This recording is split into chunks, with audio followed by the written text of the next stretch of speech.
Assalamualaikum warahmatullahi wabarakatuh.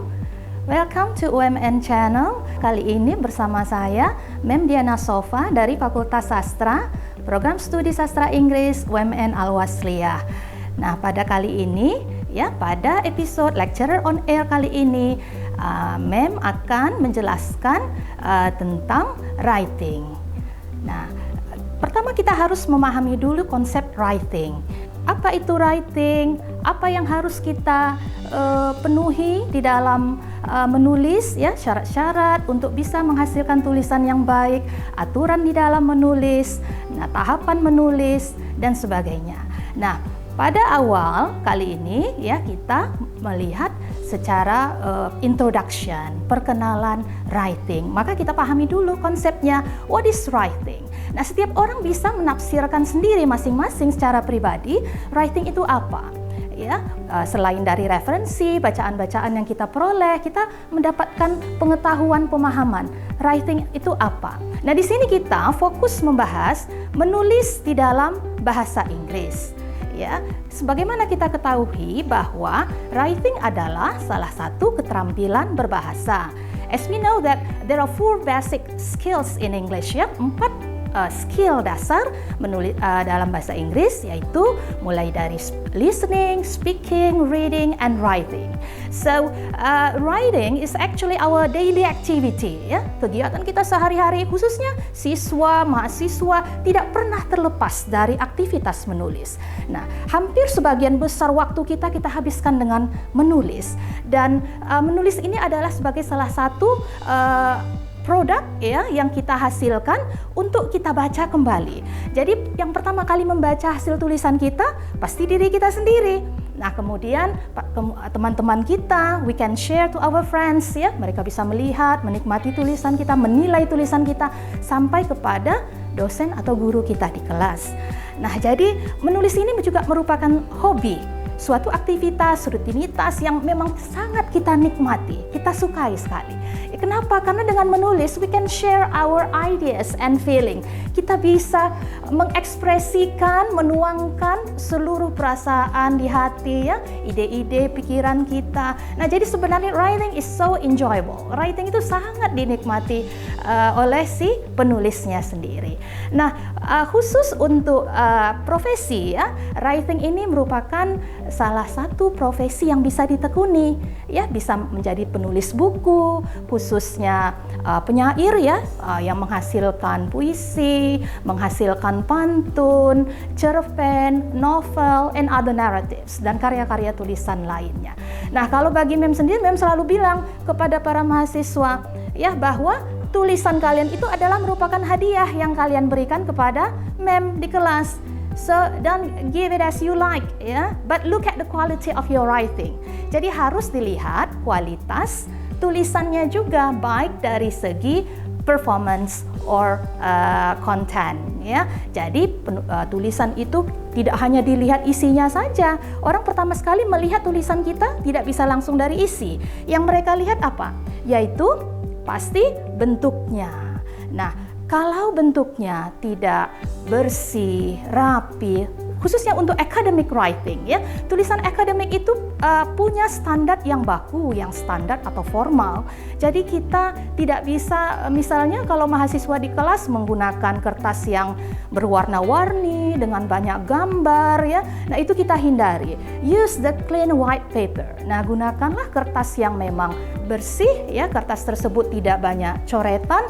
Nah, ini biasanya Mem ingatkan kepada para mahasiswa Mem di kelas, kalau menghapus tulisan yang salah, jangan menggunakan terlalu banyak eraser, penghapus, tip X. Nah, itu mengurangi performance of our writing. Jadi walaupun tulisan yang kita buat itu benar, bagus, berkualitas, tapi kalau dari segi performance fisiknya sudah tidak bersih, tidak rapi, penuh dengan coretan, nah itu sebaiknya dihindari. Gantilah dengan kertas yang baru. Jadi performance of writing itu sangat penting kita pertama sekali kita perhatikan di dalam menulis.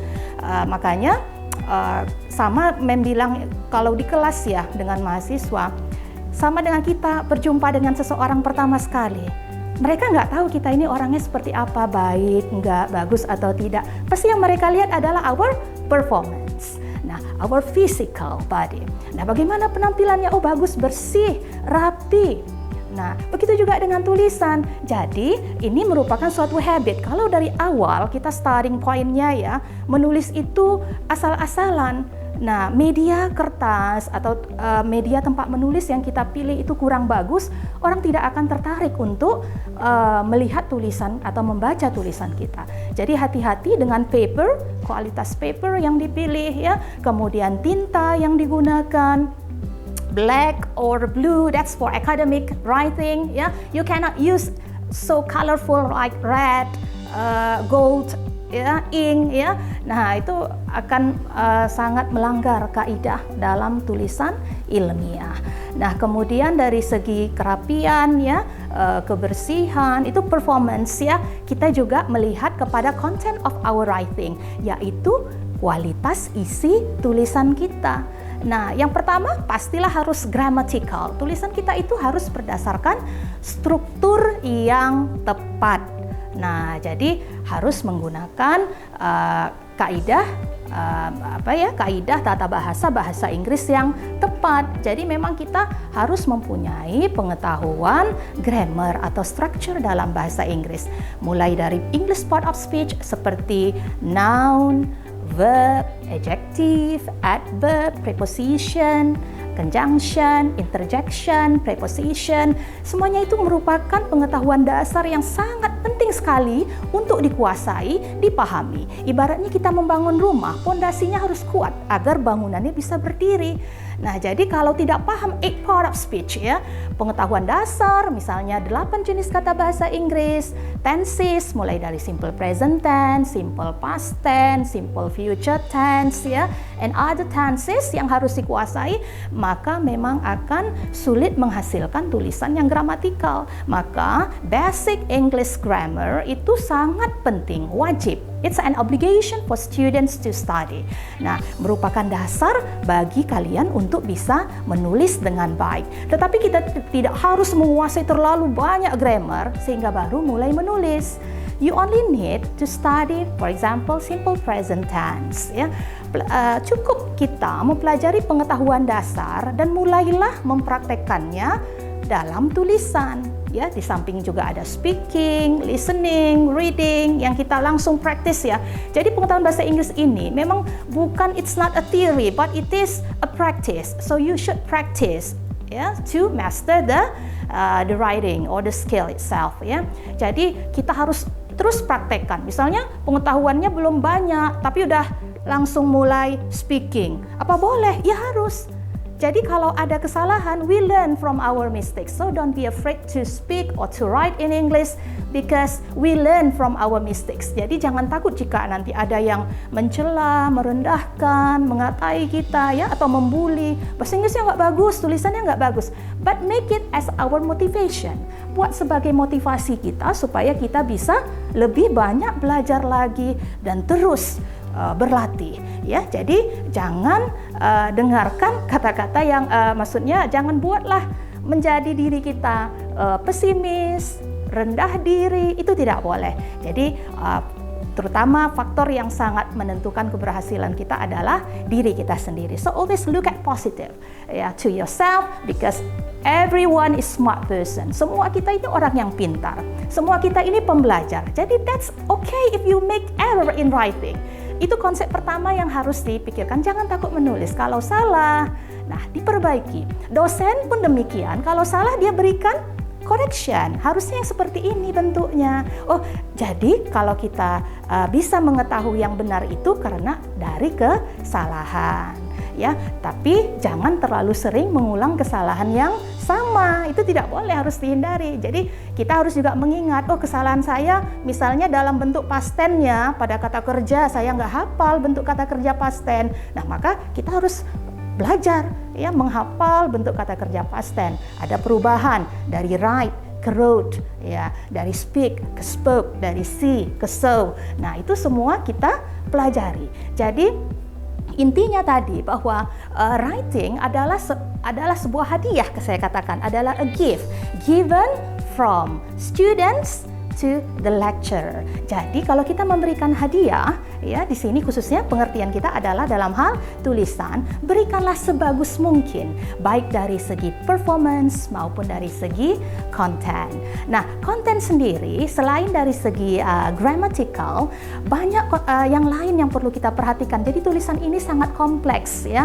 Diperhatikan mulai dari fisiknya, diperhatikan dari isinya, ya. Nah, isinya sendiri selain struktural, pasti kalimat kita yang kita tuliskan tadi memiliki makna. Nah, ada suatu ujaran yang tak bermakna? Ada.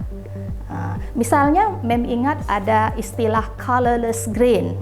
Colorless itu artinya tidak berwarna. Green itu hijau. Jadi ketika disambungkan, colorless green. Nah, ungkapan itu menjadi tidak bermakna karena green merupakan warna. Colorless, tidak berwarna. Nah, maka orang tidak bisa memahami hijau yang tidak berwarna, colorless green. Ya, jadi merupakan karena saling bertolak belakang. Nah, jadi ujaran, kalimat, ungkapan yang tidak memiliki makna tentu harus kita hindari di dalam menulis.